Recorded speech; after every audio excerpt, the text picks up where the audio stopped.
Buenas noches, hermanos, que el Señor los bendiga. Qué bueno estar con ustedes una vez más. Y bueno, el día de hoy vamos a estar hablando acerca de el canon de las Escrituras. Ok, me he extendido un poquito en cuanto a estos temas que van a ser importantes para todo lo que veremos después. Es decir, el tema de la revelación. Y ya llevamos 4 clases precisamente sobre este tema. Vamos a tener una última la próxima semana, que es el tema de la autoridad. Y entonces programaremos la prueba objetiva que tiene que ver sobre esos 5 temas más el de introducción. Ok, porque todos están relacionados con la misma idea, ¿no? Que cuando nosotros hacemos teología, tenemos que pensar qué autoridad, qué razón o qué fuentes nosotros tenemos para hacerla, ¿no? Y por eso arrancamos hablando de la revelación. Había una revelación general, una revelación especial. Luego hablamos del tema de la inspiración, o que tiene que ver con que esa revelación ya quede plasmada en ciertos documentos escritos. Y bueno, ahora vamos a hablar un poquito del canon de las escrituras. Cuando hablábamos de la revelación, cuando hablamos de la inspiración, nosotros decíamos que por fe creemos que el Espíritu Santo inspiró a ciertas personas, ciertos autores o ciertos pueblos para que escribieran documentos, ¿no? Ahora bien, ¿qué cosa es el canon? Bueno, el canon de la escritura. Canon, la palabra canon significa regla, ¿no? Pero también se ha utilizado para un listado de libros. Cuando nosotros hablamos del canon de las Sagradas Escrituras, nos estamos refiriendo a aquellos documentos que nosotros creemos, ¿no? Que contienen la palabra de Dios, que son inspirados, y ese listado de documentos, 39 para el Antiguo Testamento, 27 para el Nuevo Testamento, forman el canon de 66 documentos.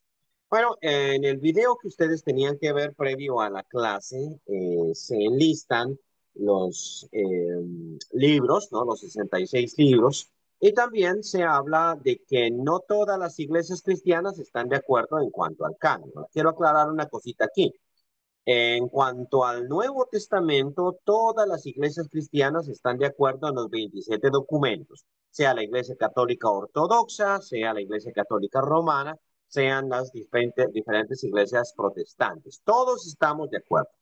En cuanto al canon del Antiguo Testamento, es que hay diferencias, ¿no?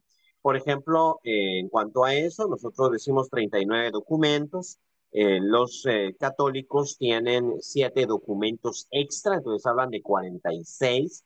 Y si vamos a las iglesias ortodoxas, pues tienen ellos más documentos que consideran ellos palabra de Dios, documentos inspirados. Y así, unas pequeñas comunidades como la iglesia de Etiopía, pero va a ser iglesia ortodoxa etíope, pues incluso tiene el libro de Enoch como inspirado, ¿no? Entonces, canon quiere decir cuáles son los libros inspirados que nosotros consideramos que son inspirados. Aquí quiero aclarar una cosita también. Puede que en determinado momento yo diga que cierto libro contiene verdad. Por ejemplo, como el hermano Raúl ha preguntado ya un par de veces sobre el libro de Enoch, pues puede que yo diga, oye, el libro de Enoch tiene cosas que son interesantes y a mí personalmente me parece que hay cosas ahí que pueden ser inspiradas. Entonces viene la pregunta, bueno, porque usted opina eso, entonces vamos a agarrar el libro de Enoch y lo vamos a meter dentro del listado de 66 libros, o sea, van a ser 67. Entonces la respuesta va a ser no. ¿Por qué no? Bueno, porque en los debates de la Iglesia Antigua, los 66 libros no quedaron allí porque alguien supusiera que en ellos había revelación o que en ellos estaban inspirados. No era eso, sino que para que estuvieran dentro de los 66 libros tenían que ser infalibles. ¿Sí me entiende el término? Infalibles. Y por eso, por ejemplo, un libro que a mí me gusta mucho es la Didache o la Didache. A mí me encanta ese, lo he leído ya varias veces y la verdad es que yo leyendo el libro no encuentro algo que yo considere es herético, es extraño, es raro. No, en la Didache no. Yo personalmente, sí, puede que alguien más lo encuentre. Realmente la Didache arranca diciendo que hay dos caminos, el camino de la vida y el camino de la muerte. El camino de la vida consiste en, y empieza a hablar de las cosas éticas que uno debe hacer, mientras el camino de la muerte consiste en, y habla de todo lo malo que se puede hacer. Después empieza a hablar de los diferentes sacramentos, como el bautismo, la cena del Señor, cómo se deben efectuar, cómo se deben hacer, y ahí termina el libro, ¿sí? No hay algo que yo dijera, uy, eso está raro, excepto que obviamente va a decir que se debe bautizar en el nombre del Padre, el Hijo y el Espíritu Santo y que se debe orar por el agua. O sea, antes de bautizar, haga una oración por el agua que está aquí. Entonces, ¿por qué razón fue rechazada la G? Bueno, fue rechazada porque se consideró más adelante que, bueno, la G dice lo siguiente en el inicio, dice lo siguiente. Reunidos los 12 apóstoles, escribieron este documento para la posteridad. Bueno, entonces está diciendo que quién lo escribió, los 12 apóstoles. Eso en la iglesia primitiva se determinó como falso, como una mentira. Realmente los 12 apóstoles nunca se reunieron para escribir nada. Entonces, cuando uno analiza la teología de la Didache, uno se da cuenta que no pertenece al siglo primero, sino al siglo segundo. A menos inicios del siglo segundo, por ahí ya tenemos una copia de ella, pero no es del siglo primero. Entonces, está contándole a usted una mentira. Entonces, como le está contando una mentira, obviamente ya no puede ser tomado dentro del canon, porque si a usted le mienten en una cosita, entonces le van a mentir en lo demás. Aquí, por ejemplo, quiero citar una cosa y luego ya voy a permitir las preguntas. Hay ciertas personas, por ejemplo, cuando a mí me dicen o me preguntan, hermano, Mateo es el autor de Mateo, del Evangelio de Mateo, yo siempre digo, no, no sé, la verdad que no lo sé. Se supone que Mateo es el autor de Mateo, pero yo no lo sé. Y bueno, y dudar de que el apóstol Mateo haya escrito el Evangelio de Mateo no le afecta su fe, yo digo, no, porque si usted revisa la Biblia, en ningún lugar Mateo dice, yo Mateo estoy escribiendo el Evangelio de Mateo. En ningún lugar lo dice. Entonces lo pudo escribir otro y eso no importa. Nosotros por tradición hemos considerado que el primer evangelio lo escribió Mateo, el segundo Marcos, el tercero Lucas y el cuarto Juan. Pero los evangelios son documentos anónimos. ¿Sí? En ningún lado dice yo Juan escribí. Claro que usted puede decir, ay, pero no dice allí, no dice yo, el discípulo amado, bueno, sí, pero cualquiera puede ser el discípulo amado. O sea, puede que no sea Juan el discípulo amado. Sí, me estoy explicando en cuanto a esto. Entonces, no tengo ningún problema ahí. Pero cuando alguien dice, mira, yo creo que Pablo no escribió primera a Timoteo. Ah, ok, usted puede creer lo que quiera. Y eso no afecta a mi fe. No, la mía sí. O sea, la mía sí. Porque si yo pienso que primera Timoteo no le escribió Pablo, sino que le escribió un discípulo de Pablo, pero ese discípulo de Pablo se hizo pasar por Pablo y escribió primero a Timoteo, le acaba de mentir a usted, ¿cierto? O nos mintió a todos, porque se hizo pasar por quien no era. ¿Me siguen en mi argumentación? Si le mintió a usted en el arranque, ¿cómo sabe usted que no le va a mentir en otro momento? A partir de ahí el documento se hace fraudulento. Y puede que usted diga, no, pero todo lo que dice está bonito. Pues está bonito, pero usted no tiene la seguridad y por lo tanto tiene que ser excluido del canon. ¿Sí me explico? Tiene que ser excluido del canon porque no lo dice. Entonces yo no tengo problema con decir, el apóstol Pablo no escribió Hebreos. Pues sí, porque Hebreos nunca dice, yo Pablo lo escribí. Entonces no le está mintiendo. Hay gente que dice, Hebreos fue escrito por Pablo. Bueno, puede que estén equivocados. Bueno, pero los equivocados son ellos, porque la Biblia nunca les dijo, yo Pablo escribí Hebreos. Sí, me explico en cuanto a eso. Espero, bueno, preguntas que tengan ustedes. Yo la pregunta que tengo, profesor, es, en relación al documento este que usted nos dejó. Usted dice en el documento que se comenzó a escribir, ¿verdad? En un momento, y puede ser que varios autores incidieron, afirmaron diferentes historias, ¿verdad? Pone el ejemplo de Deuteronomio. Fue un periodo de edición.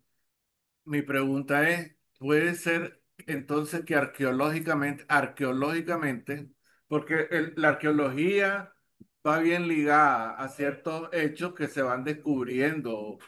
eh, ¿Verdad? Leía yo de que Daniel estaba como un libro no histórico, pero se descubrió hace 100 años una tablilla donde se nombraba como el hijo de Nabónido, ¿verdad? Que sí era cierto que había gobernado, ¿verdad? Entonces, la arqueología pudiera ser que si hay un descubrimiento arqueológico en ese periodo que usted cita, Ujú. sexto, séptimo antes de Cristo, ¿verdad? Sexto, porque es como para atrás, ¿verdad? El tiempo. Pudiera ser que nos encontremos con un Deuteronomio amputado o que le falte información porque todavía no se había completado. Esa era mi inquietud. Em, Pudiera ser. Realmente no lo, como le digo, son teorías, ¿no? Son teorías. Digamos, cuando usted va al Nuevo Testamento, casi todos los documentos del Nuevo Testamento son firmados. Las cartas de Pablo, las cartas de Pedro. Se sabe quién escribió. Cuando usted va al Antiguo Testamento, todos los documentos son anónimos. Todos son anónimos. Entonces uno no sabe quién escribió qué.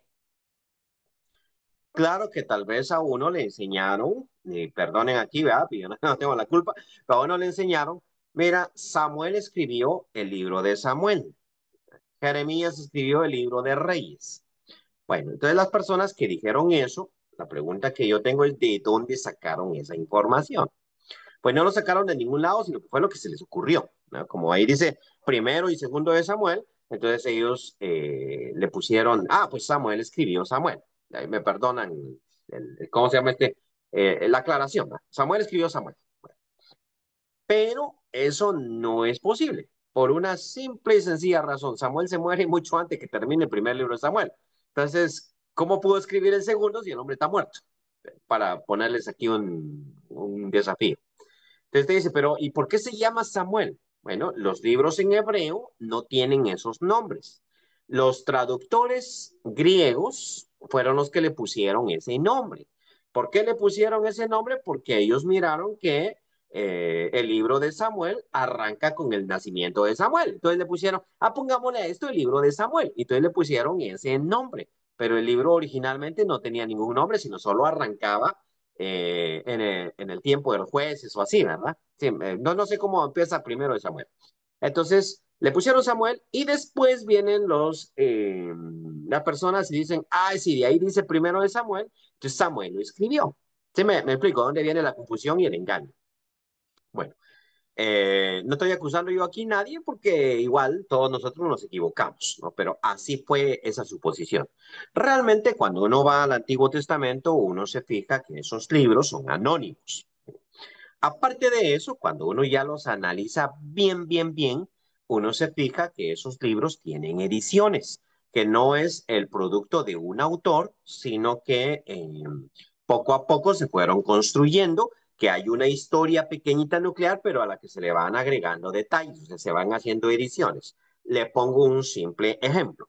Cuando usted lee crónicas, entonces se va a fijar que Crónicas es una edición de Primero de Reyes, de Samuel y Primero de Reyes. O sea, tenemos primero y segundo de Samuel, primero y segundo de Reyes. A la pregunta, ¿por qué tenemos primero y segundo? Es porque los libros eran muy grandes y no cabían en un solo rollo, por eso se ponía primero y segundo. No es como primero y segundo de Corintios, no, eso no era porque eran grandes, eso era porque escribieron aparte.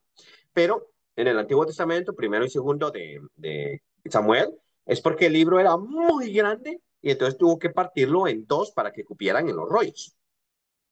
Entonces, es un solo libro, el libro de Samuel, el libro de Reyes. Primero y segundo de Crónicas existen dos también porque eran muy grandes.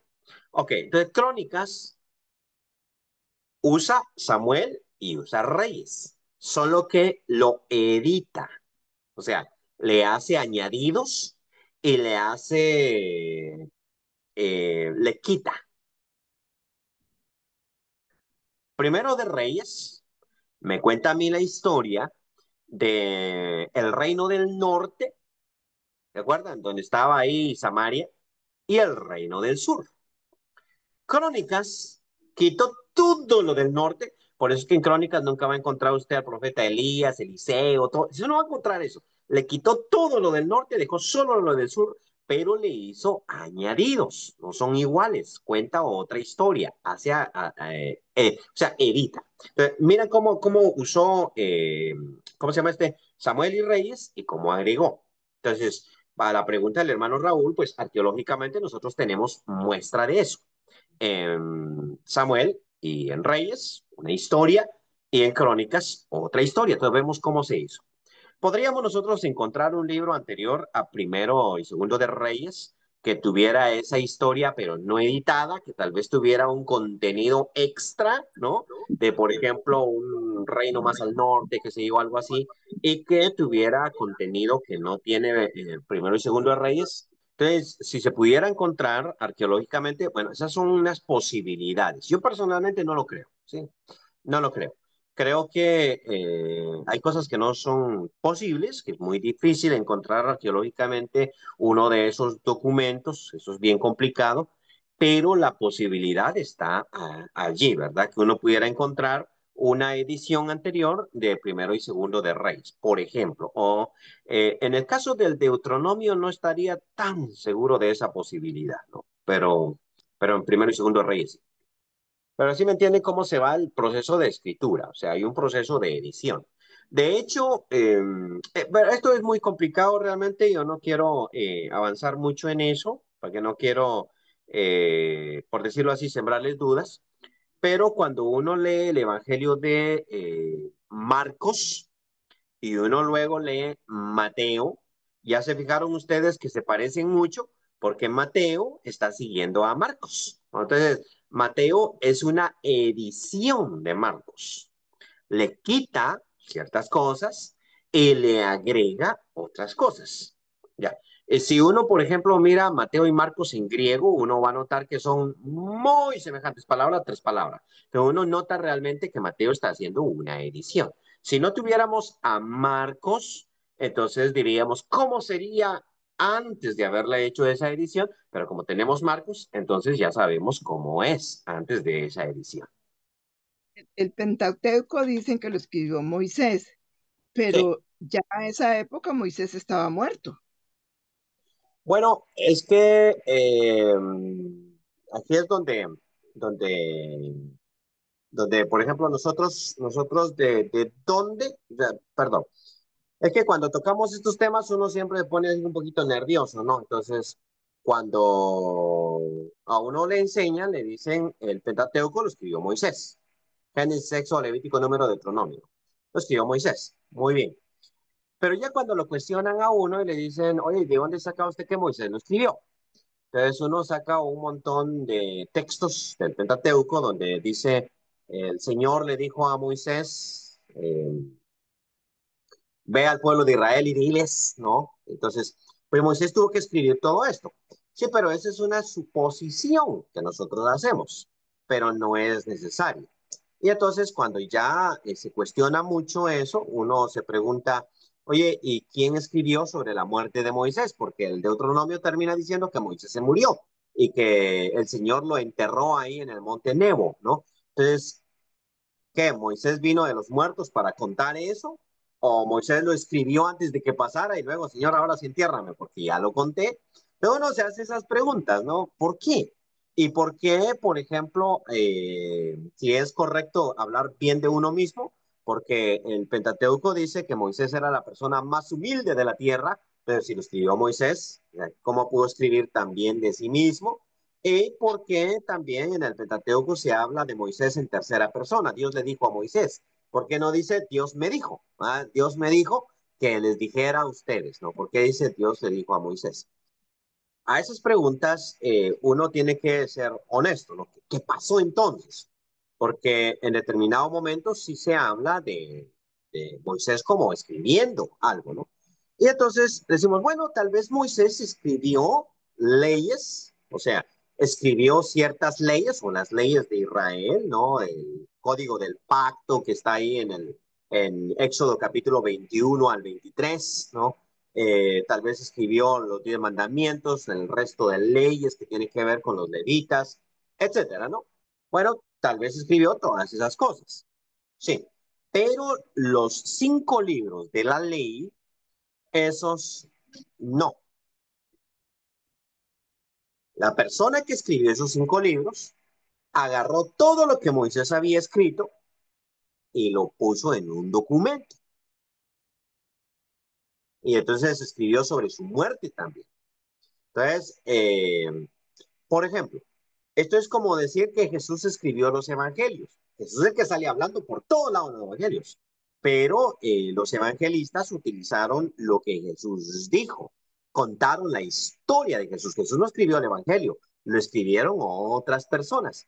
Entonces, igual. O sea, Moisés es el que actúa, el que recibe la revelación, el que la comunica y en determinado momento también escribe. O sea, en el mismo Deuteronomio yo sé que él escribe las leyes y que en el arca había la ley que él había escrito. Pero no puede ser el mismo Pentateuco porque el Pentateuco me está diciendo que esa ley ya está escrita y está metida dentro del arca. Sí, sí, nota, ahí en el arca está la ley. Sí, pero te lo está contando ahorita. ¿Ah? Y hasta el Deuteronomio se dice, agarra ese libro de la ley y hazle una copia para el rey para que él pueda leer. Pues, ¿cómo puede decir eso? Ah, entonces el libro de la ley que está en el arca es otro y no el Pentateuco. El Pentateuco contiene eso, pero no es necesariamente eso. ¿Sí me explico? Pero claro, a veces a uno cuando le dicen eso, a mí cuando me lo dijeron por primera vez, a mí no me gustó. Pero cuando uno se pone a pensar, oye, tal vez tengan razón en cuanto a eso. Bueno, entonces, al final de cuentas, nosotros creemos que el autor es inspirado y cuando nosotros decimos, bueno, el que inspira es el Señor, aquí ya no importa quién escribió, siempre y cuando no me haya mentido. Por ejemplo, algunas personas dicen en cuanto a Hebreos, si usted dice que Pablo no escribió Hebreos, entonces significa que Hebreos no es inspirado. ¿Cómo así? Sí, es que yo lo tomo como inspirado porque creo que Pablo escribió Hebreos. Pero si luego, ahora ya no creo que Pablo escribió Hebreos, entonces ya no lo tomo como inspirado porque lo pudo escribir cualquiera. ¿Quién es inspirado? ¿La persona o el escrito? Volviendo al punto anterior. El escrito. Note usted, por ejemplo, que los textos que utilizamos dice de 2 Timoteo 3:16, toda escritura es inspirada. No dice Pablo es inspirado. Toda escritura es inspirada. Entonces, los apóstoles, ellos no eran personas infalibles ni personas inspiradas. Ellos se equivocaban. Pedro, por ejemplo, se equivocó cuando se dejó llevar por la hipocresía allá según Gálatas capítulo 2 y Pablo tuvo que reprenderlo de frente. El mismo Pedro dice que Pablo escribió ciertas cosas que eran difíciles de entender, ¿no? Las cuales los indoctos tuercen, pero son muy difíciles. ¿Por qué le resulta a él difícil entender? Porque él no es una persona inspirada, no es que es una persona infalible, él no conoce todos los misterios. Él es una persona común y corriente como ustedes o como yo, solo que él tuvo la experiencia de caminar con Cristo y esa es una gran ventaja que él tenía. Y también que vivía en la época, entonces podía entender mucho mejor lo que Pablo estaba diciendo. Pero para él es difícil. Él no es inspirado. Lo mismo Pablo. Usted puede en el libro de los Hechos pensar que Pablo cometió X y Y error. Hay un momentito en que él considera que Juan Marcos no debe acompañarlos y se pelea con Bernabé y uno se va para Chipre y el otro se va para el Asia Menor. Se separan los dos grandes misioneros por causa de Juan Marcos. Más adelante, él habla de Juan Marcos y dice que es su hijo amado y que realmente le es útil en el ministerio. Entonces, ¿qué pasó? Fue que Juan Marcos maduró y entonces ya Pablo dijo, ah, este es bueno, o fue al contrario que él pudo haber reconocido su error en determinado momento y decir, fui demasiado drástico y no le di una segunda oportunidad, pero hay que darle otra oportunidad, porque al final de cuentas Pablo no es infalible. Entonces uno tiene que reconocer que los autores bíblicos son eso, son personas de carne y hueso y no son personas infalibles, ¿ok? Entonces, ¿quién escribió Hebreos? No es relevante realmente, porque si es Pablo, pues está inspirado, pero si es otra persona, esa persona también está inspirada y no necesita ser Pablo para decir que el documento es parte de lo que el Espíritu Santo quería que nosotros tuviésemos para el día de hoy. Sí, me estoy explicando. Ahora, ¿por qué es importante saber quién es el autor y qué estaba haciendo? Eso es importante en exégesis, porque si uno sabe quién es el autor, uno sabe qué era lo que estaba viviendo, qué era lo que estaba haciendo, dónde estaba, cuál era su ministerio, todo eso a uno le ayuda a entender el mensaje que se está transmitiendo en el documento, pero teológicamente no le avanza en nada, solo es exegéticamente. Ahora, ¿quién es el autor? Es completamente irrelevante en tema de inspiración. Aquí la pregunta es si el Espíritu Santo estuvo en el proceso de la redacción de ese documento o no estuvo. ¿Sí? Ahora, una vez más, voy a hacer uso del libro de Enoch para explicarles este otro detalle, ¿sí? Voy a pedirles que pongan atención, hermano Ronald Peña, si me pone atención, por favor, ¿sí? Sí, hermano, o sea, no me gusta que empiecen a platicar con otras personas en el momento que están tomando la clase. ¿Sí? Bueno, eh, permítanme, ahorita les explico. Hay un momentito en que Judas cita dos libros apócrifos. En un momentito él dice, de estos también profetizó Enoc séptimo desde Adán diciendo. Muy bien. Y en otro momentito él dice, cuando el arcángel Miguel disputaba por el cuerpo de Moisés con Satanás, ahí está citando un libro apócrifo que se llama La Asunción de Moisés. Entonces, viene la pregunta. Si Judas cita estos dos documentos, ¿por qué nosotros no los tenemos, estos dos documentos, como Sagrada Escritura? ¿Por qué no? El hecho de que alguien cite algo solo ratifica ese algo, pero no ratifica el documento en sí. Hay un momentito en que Pablo, en la carta de Tito, dice, uno de sus propios poetas dijo, y entonces cita a un poeta pagano que no tiene que estar inspirado, pero luego dice, esto que ese dijo es cierto. O sea, los cretenses siempre mentirosos, malas bestias, glotones y todo lo que más que digo, ¿no? Entonces dijo, esto es cierto. Entonces le dice a Tito, esto es cierto, esta gente es cosa seria, ¿no? Entonces tú tienes que enseñarles. Si el apóstol cita algo, eso no hace que ese algo necesariamente sea inspirado en todas sus partes, sino únicamente en la porción que el apóstol está citando. Me explico en cuanto a este detalle. Solo en esa partecita que el apóstol está citando y está ratificando. ¿Me siguen en este pensamiento? Ok. De hecho, cuando se le hace una crítica al libro de Enoch, los críticos pues han estudiado y analizado el libro, ¿no? De hecho, se han encontrado ciertas copias en griego y se han encontrado ciertas copias en copto. Y son diferentes, ¿no? No diferentes, son distintas. Entonces, hay copias que tienen unos capítulos y no tienen otros. Entonces, esto ha hecho que surja una teoría. De esta teoría no, nunca estamos 100% seguros, yo solo les cuento las teorías. Pero la teoría del libro de Enoch es que no fue escrito en un solo momento, sino que se escribió en alrededor de 300 años, dicen los eruditos. y que primero se escribieron los primeros capítulos que tienen que ver con los ángeles que cayeron, y después se escribieron otros capítulos que tienen que ver con la historia de los corderos, el libro de las luces y no sé qué más partes que hay en Enoch.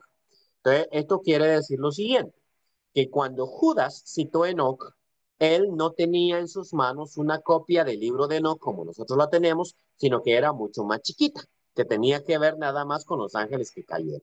¿Ok? Es la parte que Judas tenía en sus manos y que estaba citando. Bueno, entonces él ratifica nada más la parte que cita. Ahora vamos al Antiguo Testamento. ¿Sí? Les mencioné a ustedes que el libro, por ejemplo, primero de y segundo de Reyes, que es un solo libro, probablemente es el producto de muchas ediciones. O sea que se escribió una cosita en determinado momento, ¿ok? Y vamos a decir hay unos 4 o 5 capítulos de historia. Y luego esos 4 o 5 capítulos recibieron edición. Entonces vino otro escritor y lo amplió un poquito más. Después vino otro escritor y lo amplió un poquito más. Luego vino otro escritor y lo amplió más todavía. Y ya quedó primero de Reyes. Bien. ¿Dónde estuvo trabajando el Espíritu Santo? ¿Trabajó en todas las ediciones o trabajó nada más en la última edición? Me acabo de explicar lo que estoy diciendo. Mire cómo estoy proponiendo este asunto. Vamos a suponer, suposición, que el Espíritu Santo me mueve y me inspira esta noche a escribir un documento teológico infalible. ¿Ok? ¿Me siguen en mi argumento? Infalible. El Espíritu Santo quiere hablar a la iglesia y me va a usar.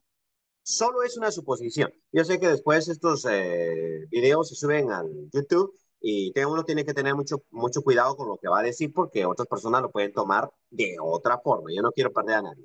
Solo es una suposición. No digan que el hermano Selvin está diciendo que es inspirado o que Dios lo va a inspirar. Entonces me utiliza. Ahora, cuando yo escribo, ¿no? Obviamente mis facultades mentales no han desaparecido. Aquí están mis facultades mentales. Solo que el Espíritu Santo me está moviendo para escribir algo que va a estar inspirado. Muy bien. Cuando yo escribo, yo voy a utilizar mi memoria y me voy a acordar de las clases teológicas que recibí de mis diferentes profesores. Y voy a poner algunas de esas cosas. Mis profesores fueron falibles, así de que se equivocaron en muchas cosas, pero yo voy a poner unas. Ahora, si el Espíritu me usa a mí para escribir, y yo utilizo el conocimiento que ya tengo y selecciono de lo que se me ha enseñado, de lo que se me ha instruido, de lo que he leído, para hacer ese documento. Y el documento es infalible porque es inspirado. ¿Eso hace inspirados a mis profesores? La respuesta es no. Solo en la partecita que yo estoy citando. ¿Me entiendes? Si yo, por ejemplo, aparte de eso, me meto al internet y miro ahí todo lo que se ha escrito y empiezo a seleccionar, a jalar, a mirar, a evaluar, a redactar, a reescribir, eso no los hace a ellos inspirados, soy yo el que estoy siendo inspirado para hacer este proceso. ¿Se me explica? Ahora, el hecho de que yo diga, por ejemplo, primero y segundo de Reyes son el producto de toda una edición. Eso no hace inspirados a los documentos previos, sino solo al que nosotros tenemos. O sea, contestando una vez más esa pregunta que me pareció muy interesante. Por ejemplo, digamos que escarbando allá en el norte de Israel, de repente nos topamos con un libro que primero de Reyes citó. Porque de hecho, la Biblia cita otros libros. Por ejemplo, el Pentateuco me habla a mí y dice, oye, esto también está escrito en el libro de las batallas de Jehová. Y uno dice, ¿y ese cuál libro es? Y Reyes, si ustedes han leído Reyes, siempre dice ¿Esto quedó escrito o esto está escrito en el libro de las crónicas de los reyes de Israel? Muy bien. Si usted pensó, ese es el libro de crónicas que tenemos, error. No es el libro de crónicas que tenemos, porque el libro de crónicas que tenemos está hablando de los reyes de Judá. No es ese libro de crónicas, es otro que nosotros no tenemos. Bueno, vamos a decir que en determinado momento nosotros nos topamos, así como por esas cosas de la vida, nos topamos con el libro de las crónicas de los reyes de Israel, que es el que está citando Primero de Reyes. Y nos topamos con ese libro. ¿Qué le parece? Genial. O sea, yo sería uno de los que más se alegraría arqueológicamente y yo quiero leer el libro, yo quiero verlo, quiero revisarlo, pero luego usted me dice, metámoslo a la Biblia. Ey, ey, ey, que nosotros creemos que Primero y Segundo de Reyes están inspirados, pero ese no sabemos. Pero si el autor de Primero de Reyes lo está citando, entonces tiene que estar inspirado. No necesariamente tiene que estar inspirado. El pueblo de Dios reconoció la palabra de Dios en Primero y Segundo de Reyes, no en el libro de las crónicas de los reyes de Israel. Puede que ese libro haya tenido muchos errores. Puede que haya tenido... Le pongo aquí un simple ejemplo. Me perdonan ustedes si yo utilizo ejemplos que tal vez me prohíban la entrada a Nicaragua en el futuro. En Nicaragua pues gobierna una pareja, ¿cierto? Que gobierna una pareja. Muy bien. Ellos tienen a sus periodistas que van contando lo que ellos van haciendo, ¿no? O sea, le pagan a ciertos periodistas. Y no me van a decir que ellos no pagan porque le pagan a ciertos periodistas. Estos periodistas sacan las notas y a ciertos cronistas, ¿no? Muy bien. Pero si el gobierno me paga a mí por escribir la historia, ¿verdad que yo solo cosas bonitas de ellos voy a contar? Bueno, el libro de las crónicas de los reyes de Israel, ¿quién escribía esa cosa? Pues lo escribía el cronista. ¿Y ese tipo quién era? Era uno que recibía su salario del rey. Ahora hago la pregunta. ¿Él iba a escribir algo malo del rey? Obviamente no. No va a escribir nada malo del rey. Todo lo que va a escribir va a ser bueno. Y el rey hizo lo bueno porque construyó un altar a Baal y nosotros adorábamos a Baal. Te va a contar todo positivo. Inspirado no está. Está contando todo eso porque le están pagando. Pero el autor inspirado después agarra ese libro y cuenta, ¿no? El mismo dato, o sea, el mismo dato, pero desde otro ángulo, porque él está inspirado. Entonces él va a agregar algo que es moral. Va a decir, este rey hizo lo malo ante los ojos de Jehová porque hizo esto y esto y esto. Lo mismo que escribió el otro, pero con otra óptica. Y entonces él cita, esto está escrito en el libro de la crónica de los reyes de Israel. Eso no quiere decir que ese libro es inspirado, sino simplemente que él lo está citando porque esto que dijo es cierto, lo que el rey hizo o no hizo. ¿Sí me explico? Entonces, por eso es que está bueno, si yo fuese arqueólogo, yo quisiera encontrar un libro de estos, porque sería un gran hallazgo como arqueólogo, como estudiante de la Biblia, digo, me puede ayudar mucho a entender muchas cosas, perfecto, pero ya como teólogo, metámoslo al canon porque lo encontramos, no vaya tan rápido.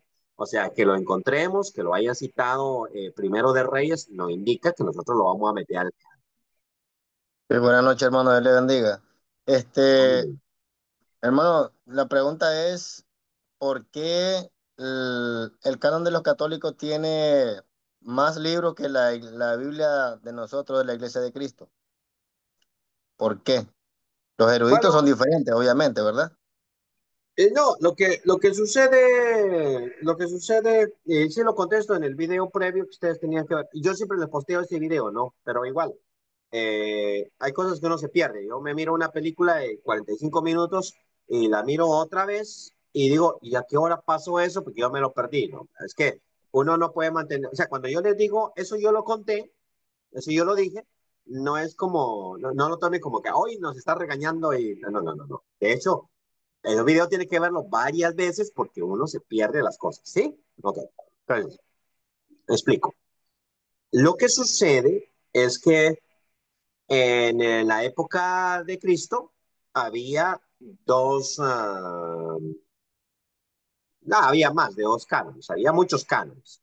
Los saduceos decían solo los 5 libros de la ley son inspirados, nada más. Los fariseos decían no, son 39 documentos. Ellos no decían 39, quiero explicar. Josefo me dice a mí 24. O sea, ¿pero por qué 24? Ah, porque él tomaba, por ejemplo, primero y segundo de Samuel como uno. O sea, él decía el libro de Samuel, no decía primero, segundo de Samuel. Pero los fariseos tenían los 39 documentos que nosotros tenemos. ¿Ok? Esos. Listo. Ah, y los 12 profetas menores, ellos lo tomaban como un solo libro, el libro de los 12. Nosotros tomamos Oseas, Joel, Amós como individual, pero ellos eran un solo. Ok, entonces 24. Pero los mismos, los fariseos decían son 39.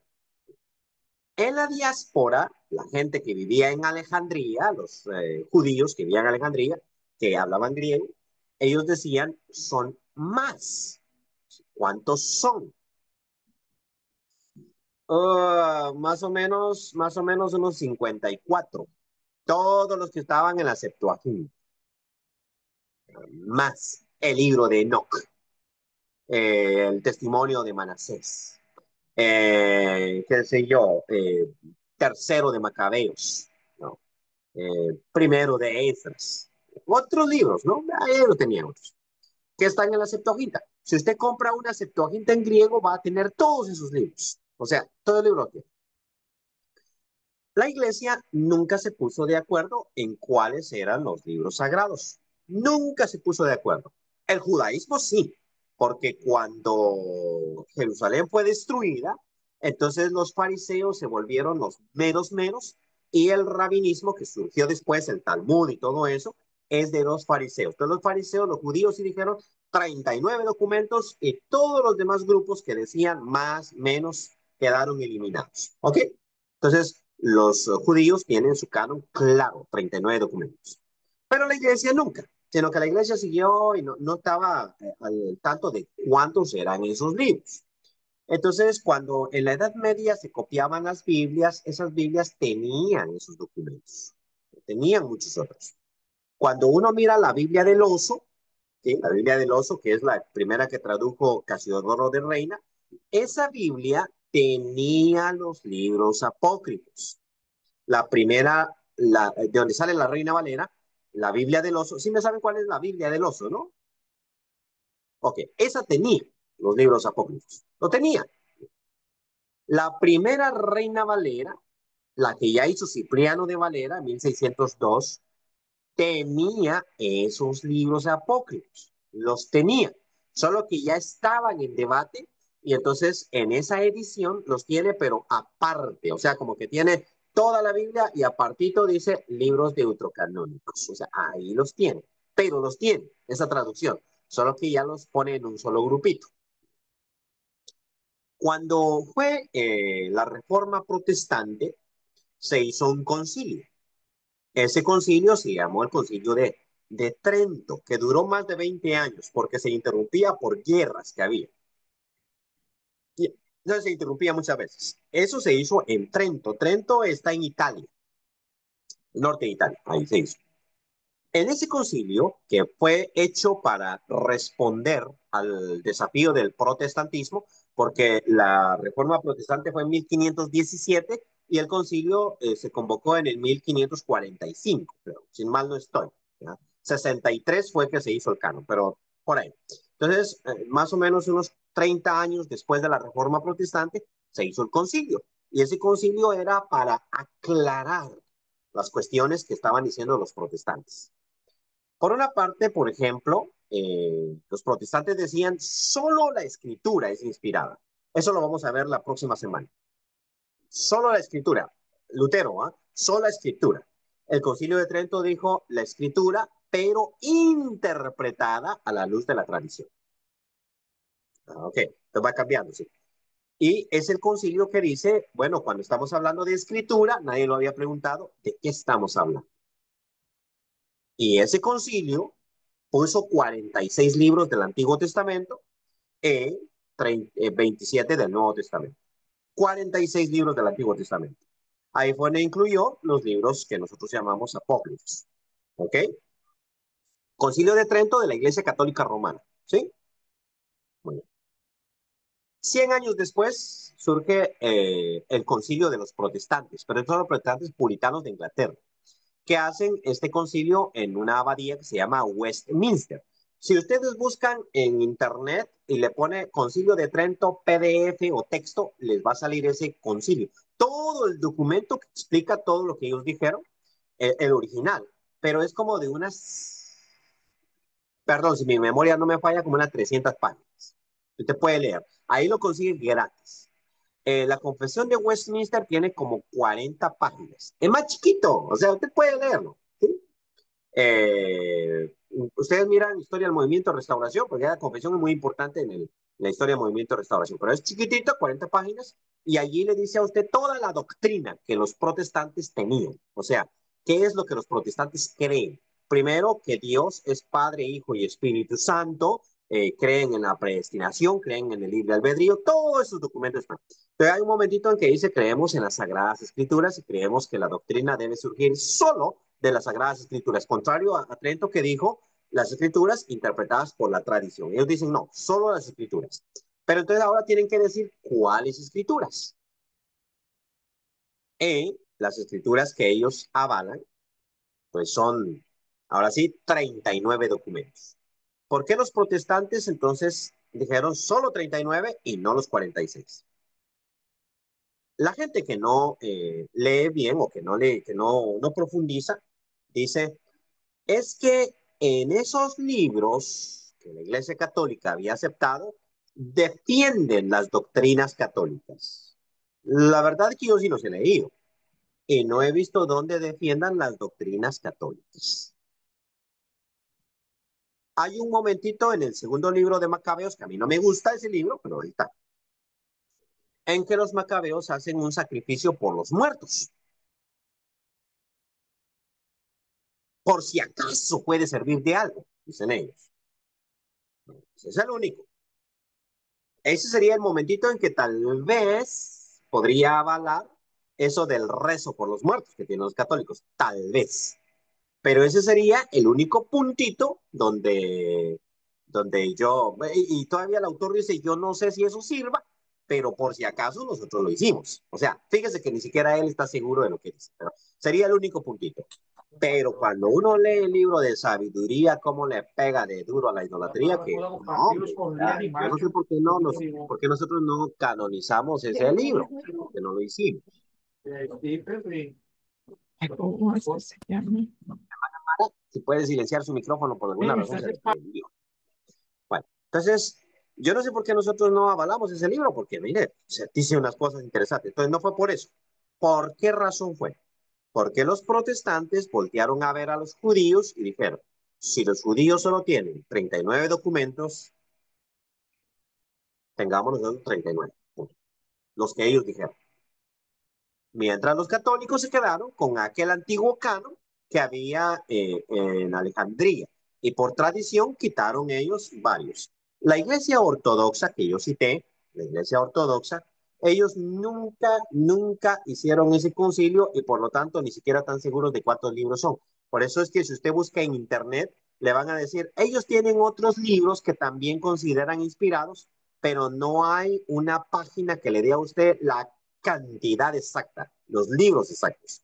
No existen. O sea, los ortodoxos todavía están abiertos a esa posibilidad.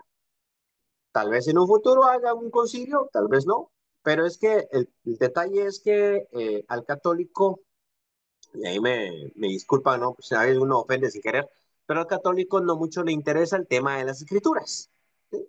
Hay un documento, y eso lo vamos a ver la próxima semana, que se llama el Dei Verbum, que se hizo en el Concilio Vaticano II. Ese documento dice que la palabra de Dios emana de una triple autoridad. Oigan, triple autoridad. Las escrituras, la tradición y el magisterio de la iglesia. Y el magisterio de la iglesia, ellos con eso ellos quieren decir lo que los obispos dicen. Ah, bien. Entonces, si yo soy católico, a mí ya no me interesa lo que la Biblia dice, sino lo que dice el magisterio de la iglesia, ¿no? Y el magisterio de la iglesia me lo resume en un catecismo, pero el catecismo es el que vale. Como nosotros no tenemos catecismo, entonces acudimos a la Biblia.